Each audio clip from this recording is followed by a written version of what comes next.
Now here I'm just gonna explain integration and in terms of the area. Now the integral, suppose you have a function f of x.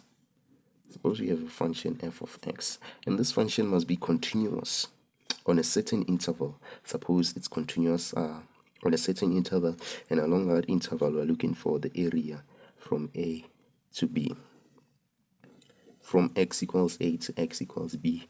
Then the area of that, the area is going to be the integral from a to b of the absolute value of f of x with respect to x. So that's the area. That's because we can have functions like this. Let me just represent this on a Cartesian plane. And then we can have a function like this. And suppose you're looking for the area bounded by the x-axis in this graph. Notice that this is the negative interval. And we cannot have negative area. But the absolute value accounts for that. The absolute value accounts for this negative because it's going to reflect that. It's going to reflect that about the x-axis for the negative interval. Now let's go deep into the calculations. Suppose that this was some point C such that the graph changes from being positive to negative. Now keep in mind we have difference between these integrals. This is when the graph goes from being positive to negative, but in some other cases you can have a Cartesian plane like this and the graph goes from being negative to positive. So sometimes the graph goes from being negative to positive and you'll have some point there. Now how do we calculate the area? Suppose this is B and this is some point A. Now I'm going to start with this. So suppose this is the graph f of x. So the area of that, the integral of that, integral of the absolute value of f of x with respect to x from a to b, that's going to be the integral. You take the positive region is from b to c, from c to b of f, because that's where f of x is positive. And then you subtract the interval from a to c. That's because that's where the graph is negative. So that's how you can evaluate the area when a graph goes from being negative to positive. And now here the graph goes from being positive to negative. So you're just gonna do that in reverse. So now notice that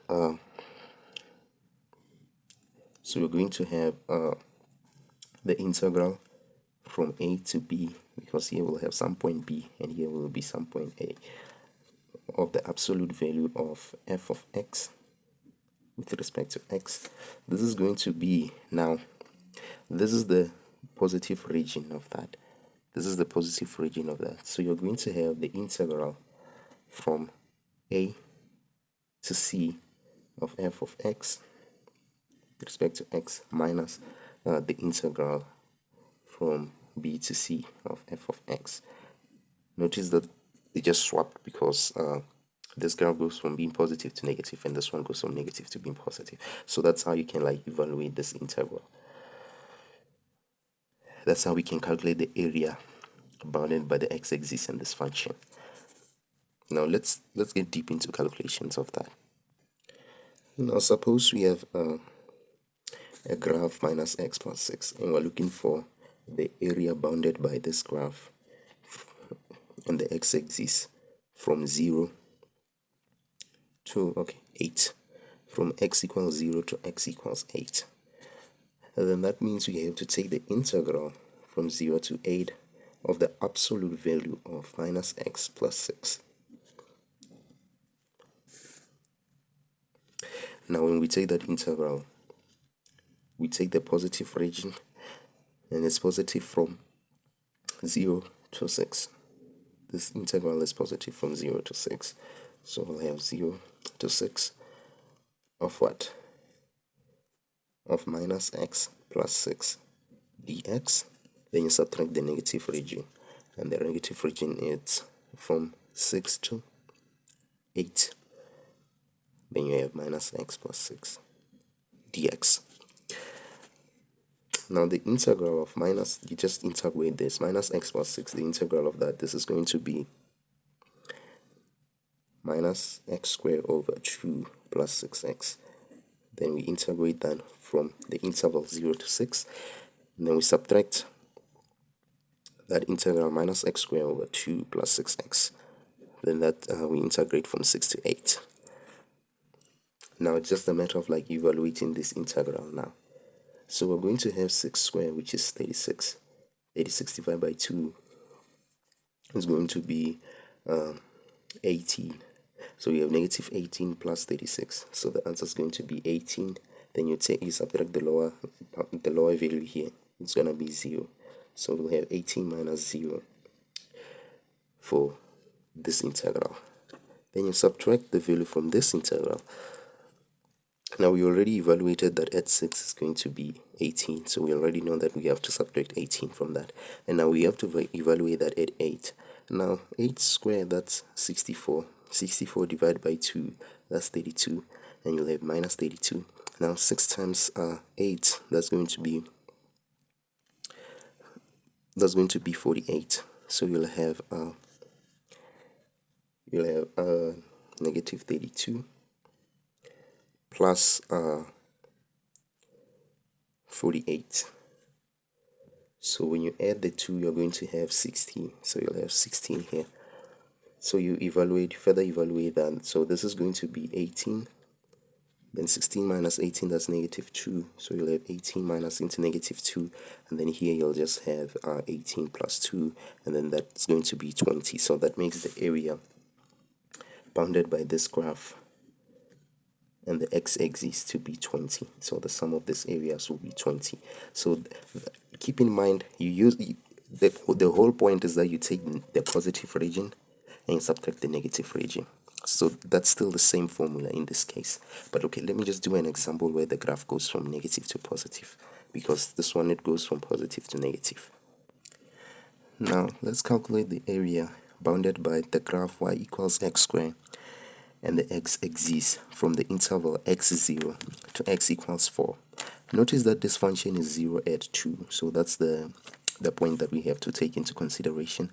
So what I said is you take the integral of the absolute value of that. Remember, we're evaluating the area from 0 to 4. Now when you do that, you have to take the positive region. So it's positive from 2 to 4. That's where the graph is positive. So you'll have x squared minus 4 on that interval. Then you subtract the negative region. So it's negative from 0 to 2. That's where it's negative. Then you have x squared minus 4 dx.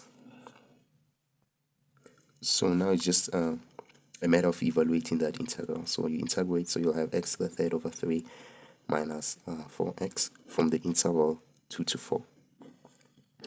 Then you subtract that integral x to the third over 3 minus 4x from the interval 0 to 2. So that's how you can like evaluate this one. Then from 4 cubed, that's 64 over 3. So you have 64 over 3 minus 16. Remember, 16 is the same as, you can say you have 16, 16, 16. So if you add this, there will be 48. And then 48 over 16, that's the same as, 48 over 3. So you have 48 over 3, so you'll have 64 minus 48 over 3. That's the upper limit. And then you subtract the lower limit here. So you'll have 2 to the third, which is 8. And then here you'll have 4 times 2, which is 8. Then 8 is the same as 24 over 3. Then you'll have 8 over 3 minus 24 over 3. So this is the same as minus 16 over 3.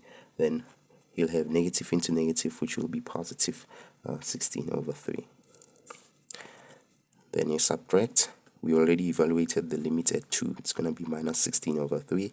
And then at 0, it's going to be 0. So you subtract the lower limit, which is 0. Then 64 minus 48. We can work that out. 64 minus 48. Then we can take 1 from here. Then you'll have 5 instead. Then you'll have 14 minus 8, which is 6. And then this one will be 1. And then you'll have 16 over 3. So you'll have 16 over 3 plus 16 over 3. Which will be what? This will be 16 over 3 plus 16 over 3 minus negative into negative, it's positive, so you'll have 16 over 3. So you have this 16 over 3 plus 16 over 3 plus 16 over 3.